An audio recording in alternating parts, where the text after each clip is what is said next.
요한 1장 1절부터 4절 말씀. 이 글은 생명의 말씀에 관한 것입니다. 이 생명의 말씀은 태초부터 계신 것이요, 우리가 들은 것이요, 우리가 눈으로 본 것이요, 우리가 지켜본 것이요, 우리가 손으로 만져본 것입니다.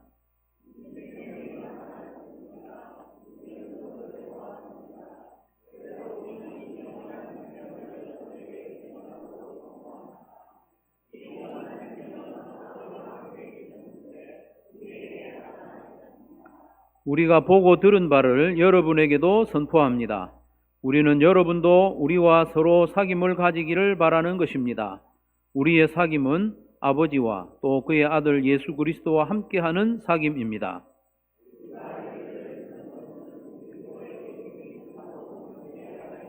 아멘. 할렐루야. 성경 어느 한 구절이 귀하지 않은 구절이 있겠습니까마는 설교를 준비하면서 오늘 본문 말씀은 정말 기절하고도 초풍할 말씀이다. 너무나도 영광스러운 말씀이고 복음의 본질을 담고 있는 핵심적인 말씀이다. 그런 생각을 하게 되었습니다. 오늘 사귐에 대해서 이야기할 텐데, 사귐, 그게 그렇게 중요하냐? 그 정도로 중요하나? 우리 한번 생각해 보겠습니다. 사귐은 교제라고도 하기도 하고, 성경의 언어로서는 코이노니아 많이 들어보셨죠? 코이노니아는 신앙생활의 여러 부분 중에 하나가 아니고 전부라고 할 수 있습니다. 좀 과격하게 들릴 수 있는데 사귐은 신앙생활의 전부라고 할 수 있습니다. 신앙생활의 모든 영역이 사귐하고 연결되어 있습니다. 예배도 하나님과 사귀는 것이고, 전도도 사귐으로 초대하는 것이고, 봉사도 사귐의 한 부분입니다. 봉사를 통해서 사귐을 원활하게 하고 또 그 자체로 사귐이 되는 거죠. 기도도 하나님과 사귀는 거죠. 찬양도 하나님 사귀는 거죠. 그런 겁니다. 왜냐하면 생명은 사귐을 위해서 주어진 것이기 때문입니다. 생명은 사귐을 위해서 주어졌어요. 생명이 뭡니까? 의학적으로 살아있다 라고 말하는 것은 숨만 쉬고 있으면 살아있다고 할 수 있습니다. 의사들이 죽었냐 살았냐 이게 판단하는 기준이 숨 쉬는 것 아니겠습니까? 숨 쉬고 있으면 살아있다고 하는데 어떤 경우에는 산 게 아닌 경우도 있잖아요. 숨은 붙어 있는데 아무것도 못하고 고통만 겪고 있는 그런 경우는 산 게 아니죠. 숨 쉬고 있다고 다 살아있는 게 아닙니다. 살아있다면 우리가 뭔가 활동을 기대하지 않아요. 숨 쉬는 것뿐만 아니고 뭔가를 먹기도 하고 마시기도 하고 또 생각하기도 하고 생각한 걸 말하기도 하고, 말 못하면 얼마나 답답하겠습니까? 그렇죠? 말하기도 하고 보기도 하고 의사소통하기도 하고 일도 하고 그런 걸 다 합쳐서 살아있다 이렇게 하는 거죠. 마찬가지로 영적으로도 살아있다라고 할 수 있으려면 그 영적인 생명을 가지고 뭔가 활동을 해야죠. 그 영적인 생명 활동이 바로 사귐이라는 사귐. 하나님과 사귀는, 성도들과 사귀는 거죠. 그리고 믿지 않는 자들에게 이 사귐으로 오도록 초대하는 전도, 이것도 사귐입니다. 그래서 요한은 이 사귐, 영광스러운 사귐을 위해서 하나님이 행하신 대표적인 일, 그것을 성육신이다 이렇게 소개를 하고 있습니다. 사귐을 위해서 성육신의 역사를 하셨다. 그걸 오늘 본문 처음 요한 1서 시작 부분에 이야기를 하는데요. 요한은 요한복음에서와 마찬가지로 요한 1서를 시작하면서 예수님의 성육신이라고 하면 하나님이 사람이 되신 것, 하나님이 몸을 가진 사람으로 오신 사건이 성육신 사건이잖아요. 이 성육신 사건 이야기로 편지를 시작합니다. 왜냐하면 이렇게 할 수밖에 없는 그 당시에 그 배경이 있습니다. 아마 요한이 에베소에서 사역하고 있을 때였던 것 같은데, 그 당시에 이단 사상이 교회 안에 설거민이 들어와 가지고 성도들을 어지럽히는 거예요. 그 중에 어떤 이단 사상이 있었는가 하면 가현설이라는, 가현설. 짐작이 되시죠? 가현설 무슨 이야기인지. 도케티즘이라고도 하는데 가현설, 가짜로 나타났다 이 말이죠. 예수님이 진짜로 사람 몸 입고 온 게 아니고 가짜로 환상적으로 사람들에게 보였을 뿐이다. 그게 뭐라고요? 가현설, 가현설. 그래서 가현설에 의하면 예수님의 십자가 고난과 죽음도 진짜가 아니고 가짜라는 거예요. 가현설. 이 가현설과 영지주의라는 게 만나가지고 성도들을 많이 어지럽혀요. 영지주의라는 것은 또 뭐냐? 설교 시작 부분에 좀 어려운 이야기가 나오는데, 영지주의라는 것은 사람의 영혼, 영적인 이 활동은 고귀하고 몸으로 하는 행동은 저급하다, 가치가 없다, 그런 거예요. 그래서 영지주의는 사람이 몸으로 무슨 짓을 하든지 그 영혼에는 별로 영향을 안 미친다. 그러니까 너가 하고 싶은 대로, 몸이 원하는 대로 살아라. 그래가지고 몸을 함부로 사용하는 거예요. 특별히 성적으로 함부로 사용하는 거예요. 욕정이 생기면 함부로 사용하는 거예요. 몸은 괜찮다. 몸으로 하는 거는 하나님이 죄로 안 친다. 정신적인 거, 영적인 그게 중요하지 몸으로 하는 건 안 중요하다.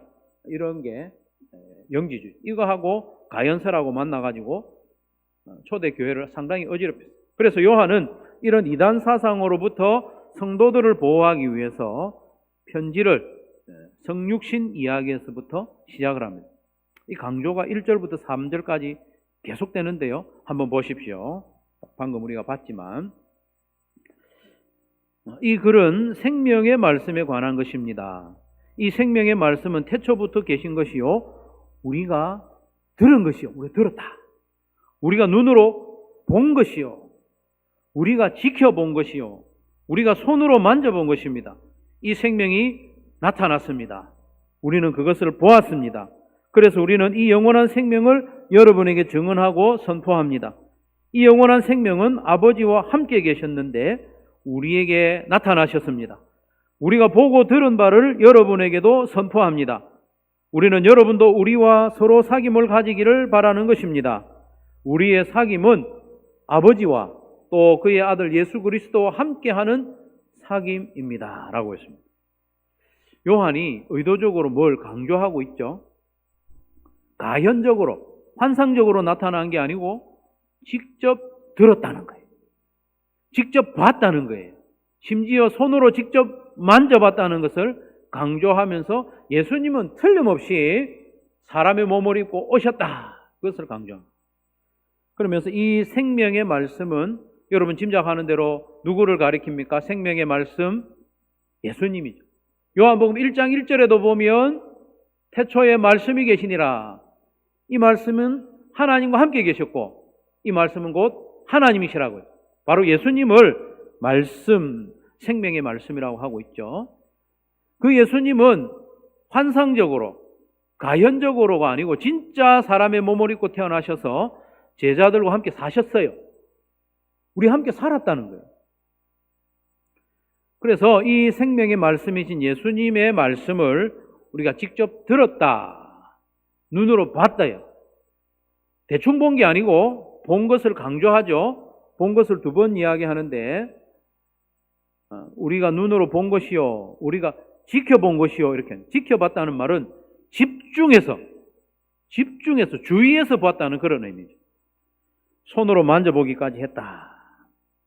2절에서도 다시 말하기를 한 번만 해도 되는데 1절에서만 해도 되는데 이 생명에 대해서 2절에서 우리는 생명 되신 예수님을 보았습니다. 3절에서도 우리가 보고 들은 바를 여러분에게 선포했다 이렇게 말씀합니다. 그러면서 요한은 내가 봤다 이렇게 안 하고 뭐라고 그럽니까? 계속 복수로 이야기하죠. 1인칭 복수 대명사로 우리가 들었다, 우리가 보았다, 우리가 지켜보았다, 우리가 만져봤다. 여러분, 내가 봤다 하는 거하고 우리가 다 같이 봤다 하는 거하고 어느 게 더 신빙성이 있습니까? 우리가 봤다. 그렇죠. 예수님의 제자들 모두가 같이 경험했다는 거죠. 그래서 1절에 보면 요한을 비롯한 예수님의 제자들이 듣고 보고 만져본 그분을 생명의 말씀이라고. 생명의 말씀. 생명의 말씀은 태초부터 계셨다. 바로 예수님을 말하는 거죠. 근데 2절에서는 조금 표현이 바뀌었어요. 생명의 말씀이 아니라 2절 시작 부분에 뭐가 나타났다고 그래요? 이 생명이라고 단순하게 말하죠. 1절에서는 생명의 말씀이라고 했고 2절에서는 그냥 생명이라고 해요. 의도가 있죠. 1절에서 생명의 말씀이라고 하는 것은 이 하나님의 생명과 뜻을 전달해주는 말씀은 로고스거든요. 로고스는 그냥 말씀만 말하는 게 아니고 그거보다는 요한복음 1장 1절과 요한 1서 1장 1절에서는 말씀은 메신저라는 의미가 큽니다. 하나님의 말씀을 전해주는 분, 하나님의 생명을 전달해주는 분, 그게 로고스고 메신저라는 거예요. 생명을 전해주시는 분, 예수님. 2절에서는 그냥 생명이라고 그랬죠. 그 메신저 대신 예수님이 전해주는 게 뭐냐? 뭘 전해주느냐? 생명을 전해주는 거예요. 그것도 영원한 생명. 그런 강조점이 조금 다르다는 것을 참고하시면 되겠습니다. 어쨌든 요한이 1절과 2절에서 강조하는 바는 뭐냐? 생명의 말씀이신 예수님, 생명의 전달자인 예수님이 진짜 사람으로 오셨다는 거예요. 듣고 보고 만질 정도로 확실하다. 그렇게 하고 있습니다. 두 번째로 그러면 무엇을 위해 성육신 하셨는가? 무엇을 위해 성육신 하셨는가? 그게 더 중요하죠, 사실은. 하나님이 천지의 만물을 창조하시고 하나님 닮은 사람을 만들었잖아요. 이 만든 천지 창조 자체가 참으로 놀라운 일이죠. 놀랍지 않습니까, 여러분? 여러분, 개미 한 마리 만들 수 있겠습니까? 과학이 아무리 발달해도요, 개미 한 마리 못 만들어요. 생명체, 작은 생명체, 아메바 하나도 못 만들어요. 근데 하나님은 온 우주와 사람, 모든 생명체를 만들었으니 얼마나 놀라운 기적입니까? 그런데 그 전능하신 하나님이 피조물 가운데 하나인 사람의 몸을 입고 이 땅에 태어나셨다. 이건 천지 창조의 놀라운 기적보다 더 놀라운 일입니다. 놀라운 일을 뛰어넘어서는 일입니다. 여러분, 천지 창조가 하나님의 능력의 크심을 드러낸다고 하면은 그 하나님이 사람으로 태어나신 이 성육신의 사건은 그보다 더 큰 의도가 여기에 있는 거예요. 의도. 하나님이 왜 사람으로 태어나셨는가? 능력을 보여주기 위해서 사람으로 태어난 게 아니고 뭔가 뜻이 있다, 뜻이. 의도를 가지고 하신 일이다. 그 의도가 뭐냐? 2절, 3절에 나타나고 있습니다. 2절, 3절 한번 같이 읽겠습니다. 시작.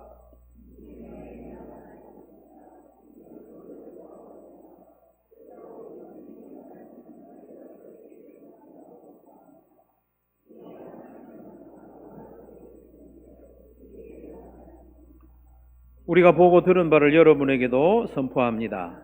우리는 여러분도 우리와 서로 사귐을 가지기를 바라는 것입니다. 우리의 사귐은 아버지와 또 그의 아들 예수 그리스도와 함께하는 사귐입니다. 아멘. 영원한 생명이신 예수님은 아버지와 함께 계셨다고 그래요. 영원 전부터 함께 계셨죠. 그 생명 되신 예수님이 우리에게 나타났다고 해요. 왜 나타났느냐? 왜 나타났느냐? 생명을 주기 위해서. 이 생명이 나타났습니다. 왜 나타났느냐? 생명을 주기 위해서. 생명을 주기 위해서 성육신 하셨어요.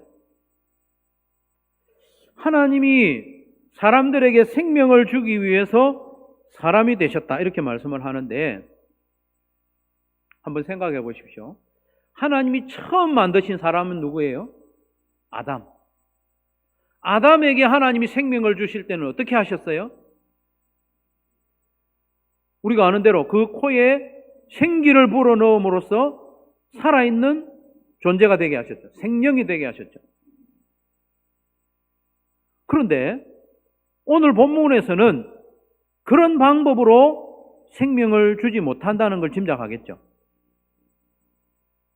하나님이 처음 사람에게 생명을 주는 것처럼 그런 방법으로 너희들 살아라, 생명 줄게, 이렇게 안 하신다는 거예요. 아니, 못 하신다는 겁니다. 사람들은 자기들의 죄로 말미암아 영적으로 완전히 죽어 있습니다. 그리고 자기들의 죄로 말미암아 죽어 있는 사람들에게는 그냥 생명을 주지 못하는 거예요.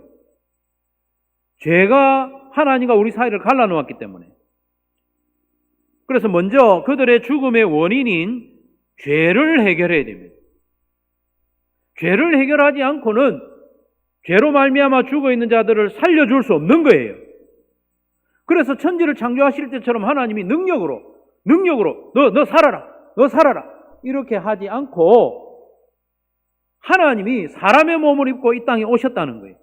생명을 주기 위해서. 죄 없으신 예수님이 성육신 하셔서 이제 우리 그 몸을 입고 이 땅에 오셔서 우리의 모든 죄를 뒤집어 쓴 거예요. 다 뒤집어 쓰고 십자가에 달려서 생명을 내어주심으로 우리에게 생명을 주시는 거예요. 놀랍지 않습니까? 그렇기 때문에 성육신에서 우리에게 생명을 주신 것은 천지 창조 때 생명을 주신 것하고는 차원이 다른 거예요. 죄의 문제를 해결해야 돼요. 그런데 3절에서는 그 생명 주신 것을 다르게 표현하고 있습니다. 3절에 보면 뭐라고 표현하고 있는가 하면 사귐이라고 표현하고 있어요. 사귐. 교제, 코이노니아. 예수님이 사람이 되셔서 십자가에 죽으심으로 우리에게 생명을 주셨는데 그 생명의 실체가 뭐냐? 사귐이라는 거죠. 사귐. 오늘 설교의 중요한 목적 중에 하나가 사귐이라는 것이 얼마나 본질적인 것이냐, 그걸 각인시키는 겁니다. 마음에 새기는 겁니다. 예수님이 주신 생명의 실체는 사귐입니다. 생명이 사귐이고 사귐이 생명입니다. 생명이 있어야 사귈 수 있습니다. 우리에게 생명을 주신 것은 하나님과 사귀도록 하는 거죠. 사귐이 살아있다는 증거입니다. 죄로 말미암아 하나님과 교제할 수 없는 상태가 죽음이죠. 그 죽음의 상태를 끝장내고 다시 하나님과 사귀고 교제할 수 있게 한 것이 예수님이요, 예수님의 십자가인 줄로 믿으시기를 바랍니다.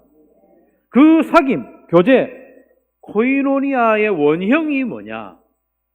성부, 성자, 성령 하나님의 하나됨, 삼위일체 하나님의 존재 방식이 사귐의 원형입니다. 2절 하반절에 보면 이 영원한 생명, 이 영원한 생명이 누굽니까? 예수님이죠. 예수님은 아버지, 성부 하나님과 함께 계셨는데 우리에게 나타나셨다는 거예요. 성부 하나님과 함께 계시던 예수님이 생명으로 우리에게 나타나신 거예요. 그 생명을 우리에게 주시려고.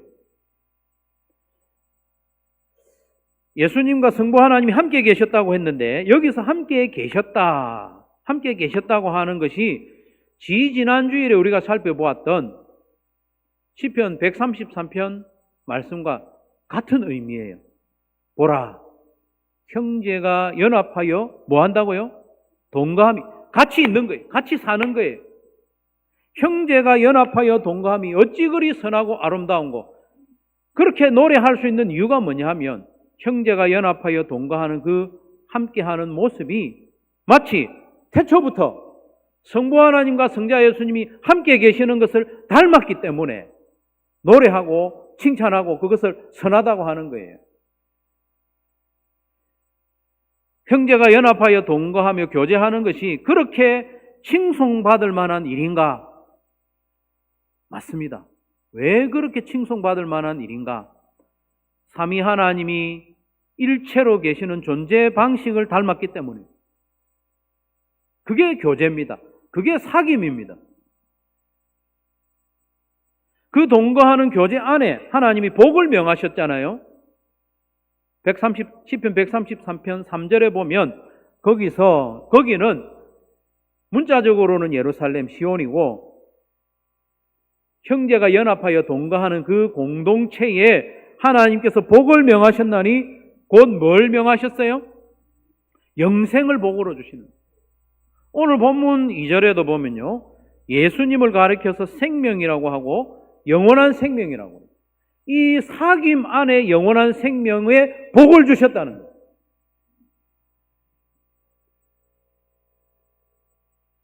그래서 우리의 사귐은 끼리끼리 친할 만한 사람끼리 사이좋게 지내는 사귐이 아닙니다.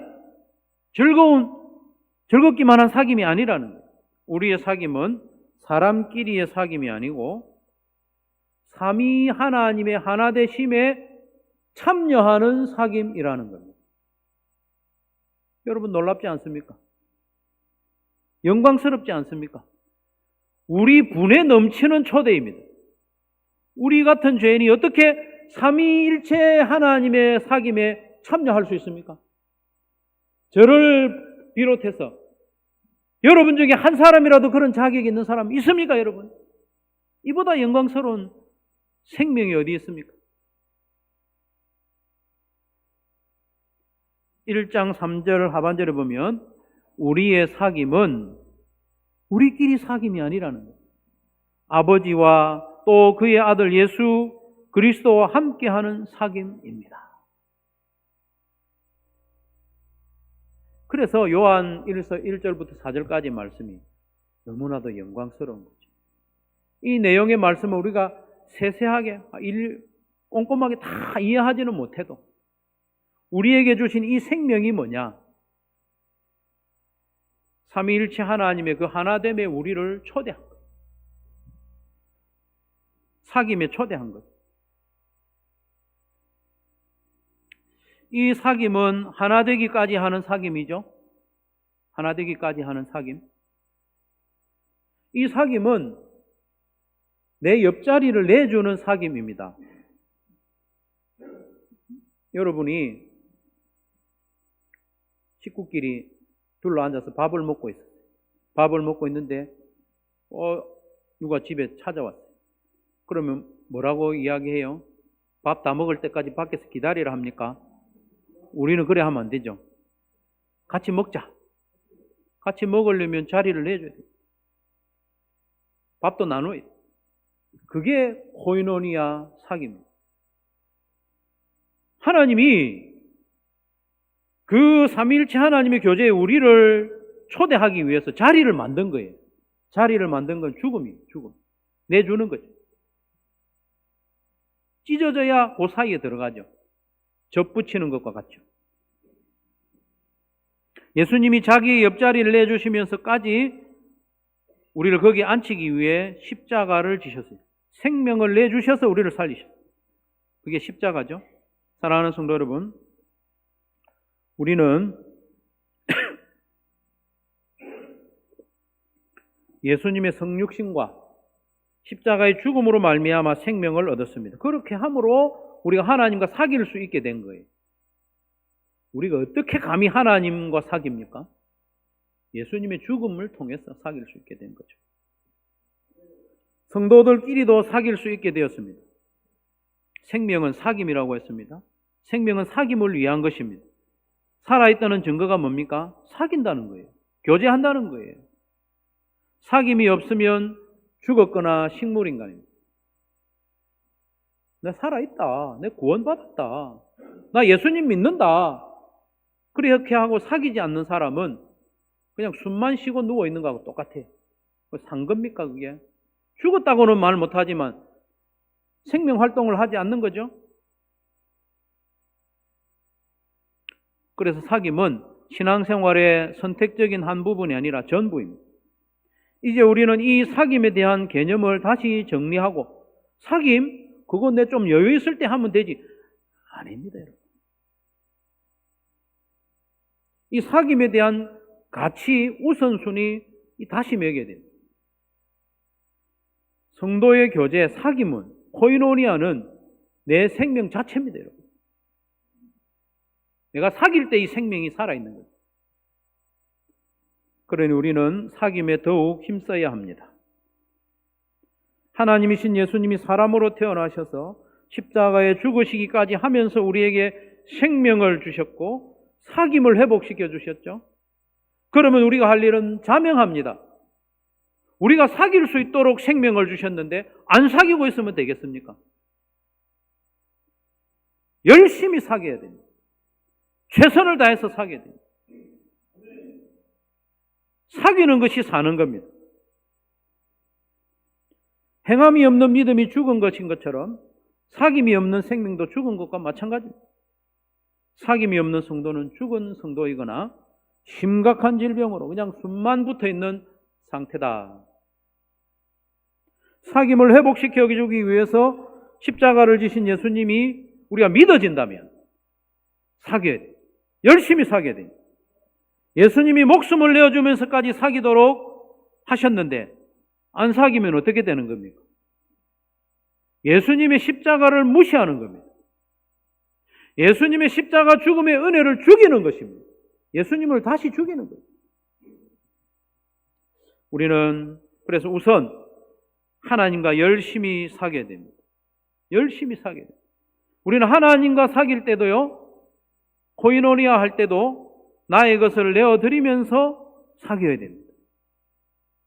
하나님이 독생자를 내어주면서 우리와 사귀는 관계를 회복하신 것처럼 우리가 하나님과 사귈 때도 뭔가를 내어드리면서 사귀어야 돼요. 우리의 소중한 무엇을 드리면서 사귈 수가 있습니다.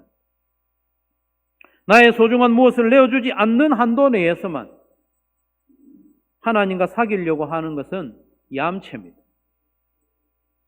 내 소중한 것은 내어드리지 않으면서 하나님과 사귀려고 하는 것, 독생자를 내어주신 하나님과 사귀려고 하는 것, 전능하신 하나님과 사귀려고 하면서도 나의 소중한 무엇을 내려놓지 못한다. 그것은 매우 가증스러운 일입니다. 역겨운 일입니다.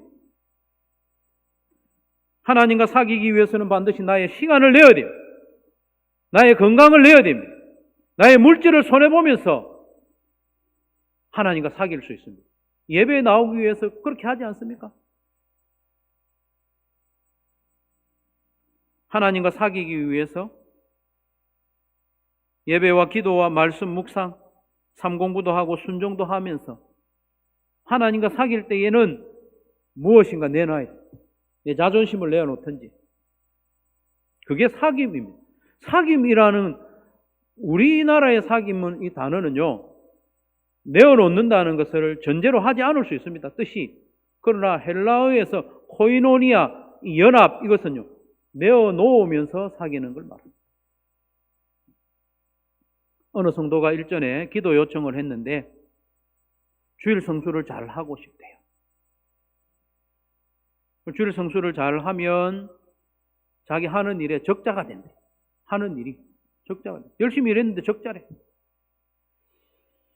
그래서 업을 하면서도 주일 지키고 또 주일 지키면서도 적자가 안 되기를 기도 요청을 한 거예요. 당연히 기도 요청해야죠. 물론 저도 기도했고 또 그 기도 순서가 되면 기도하고 있습니다. 그러면서 생각나는 것이 저희 아버지가 생각이 났어요. 저희 아버지가요, 신앙생활을 열심히 제대로 하기 위해서 주일 성수를 결단을 한 거예요. 그 당시 기장시장에서 장사를 하고 있었는데 주일날 장사를 쉬면 전체 수입의 절반을 포기하는 것과 같은 거예요. 그래서 결단을 하고 주일을 지키기 위해서 주일을 문 닫았어요. 하나님이 놀라운 방법으로 채워주셨다는 거예요. 은혜가 되죠. 은혜가 되죠. 우리 아버지 일이니까 더 은혜가 됩니다. 네. 더 은혜가 되는 건 뭔지 압니까? 그렇게 놀랍게 안 채워줬는데도 손해를 보면서, 적자를 보면서 주의를 지키고 예배 자리를 지킨다? 이거 더 훌륭하게 보이는 거예요. 계속 그래라, 그런 건 아니고요. 더 훌륭하게 보이는 거 사실입니다. 하나님도 그렇지 않겠어요? 오바댜는요, 기적을 경험하지 않고도 믿음을 3년 동안 잘 지켰어요. 엘리야는 날마다 하나님이 기적적으로 채워주는 것을 경험하면서 3년 동안 믿음을 지켰어요. 누구 믿음이 더 훌륭합니까? 오바댜가 더 훌륭하죠. 그런 겁니다. 그래서 하나님과 교제하기 위해서 뭔가를 손해보고 내어놓는 것 당연한 일이다. 복된 일이다. 그리고 우리는 성도들과의 사귐에서도 열심을 내야 합니다. 성도의 교제는 성육신의 자세와 십자가를 짐으로 이루어집니다. 나를 낮추고 나를 내려놓고 내어줄 때 성도의 사귐은 가능합니다. 안 내놓으면 이 사귐이 안 돼요. 다른 사람을 깔보고 한심스럽게 여기면서는 사귐을 할 수가 없어요. 사귐의 방법은 성육신과 십자가입니다. 나를 낮추고 나를 내어주는 것이 사귐의 방법이죠. 내 성질 다 부리고 내 자존심 다 지키면서는 사귈 수 없습니다. 그리스도께서 우리를 받아들임으로 하나님께 영광을 돌리셨듯이 우리도 서로 받아들임으로 용납함으로 나를 내어줌으로 하나님께 영광을 돌릴 수가 있는 것이죠. 여러분이 속한 목장들이 이런 사귐의 1번지 현장이 되기를 주님의 이름으로 축원합니다. 목장이 그래야 돼야 됩니다. 목장에서 이런 사귐이 안 일어나는데 어디서 사귐이 일어나겠습니까? 한꺼번에 많이 만나는 거기서는 제대로 된 사귐이 안 되잖아요. 내가 가고 싶으면 가고 안 가고 싶으면 안 가고 그런 모임에서는 사귐이 제대로 될 수가 없죠. 그래서 여러분의 목장이 하나님이 칭찬하시는 오라 형제가 연합하여 동거함이 어찌 그리 선하고 아름다운고 칭찬받기를 바랍니다. 또한 우리는 믿지 않는 사람들에게 복음을 전함으로 사귐으로 초대를 해야 됩니다. 요한이 생명 되시는 예수님을 전한 목적도 이 사귐을 확장하는 거죠. 우리의 사귐이 풍성해지고 하나님이 사람이 되시기까지 찾아오셔서 사귐을 허락해 주셨다면 우리도 가야 되지 않겠습니까? 그것이 전도입니다. 가야죠. 가서 VIP를 정하는 것이 가는 첫걸음입니다. 기도하고 또 사랑으로 섬기고 초대하는 삶을 일상적으로 사는 것, 이게 요한이 했던 것처럼 생명을 전하는 거죠. 무엇보다 이런 사귐이 깊어질 때 서로에게 기쁨이 넘치게 된다, 이렇게 말씀하고 있어요. 3절에 보면 성도는 경쟁과 성공에서 기쁨을 찾으면 안 됩니다. 거기에는 만족이 없습니다. 늘 목마릅니다. 성공과 또 경쟁, 이런 것이 섞여 있는 것이 왜곡된 사귐이잖아요. 여러분들 모임들이 많잖아요. 만나면 반가운 그런 작은 모임들도 있고 뭐 개모임도 있고 동창회도 있고 그런 모임들이 많이 있을 텐데 그 모임은요 성도의 교제하고는 달라요. 친한 사람들이 모였지만 거기 가면 왠지 경쟁을 하는 거잖아요. 입은 옷 하나에서까지 왠지 내가 좀 더 낫다는 것을 드러내 보이려고 하는 그런 사귐에서는 만족이 없어요. 부작용이 심합니다. 그러나 성도의 사귐에서는 참된 기쁨과 만족이 옵니다. 1장 4절에 보면 우리가 이 글을 쓰는 것은 우리 서로의 기쁨이 차고 넘치게 하려는 것입니다. 우리의 사귐은 기쁨이 충만한 거예요. 넘치는 거예요. 그래서 성도의 사귐은 괴로운 일이 아니에요. 목사가 오늘따라 소리를 좀 높이는데 괴롭히려고 소리 지르는 게 아닙니다. 성도의 사귐은 참으로 기쁨이 넘치는 일이기 때문에 그렇게 하자는 거죠. 이것은 천국의 기쁨이기 때문에 부작용이 없습니다. 여러분, 예수님이 사람으로 태어나시고 십자가에 죽으신 것은 우리에게 생명을 주시기 위함이고 그 생명은 사귐을 위함이라는 것입니다. 생명은 사귐이고 사귐은 생명입니다. 생명의 실체가 사귐입니다.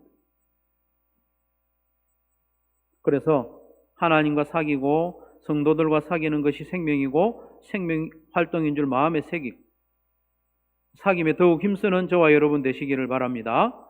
나는 하나님과의 사귐에 있어서 어떤 부분이 좀 부족한지 한번 생각해 보십시오. 하나님과 사귀는 영역이 여러 가지가 있죠.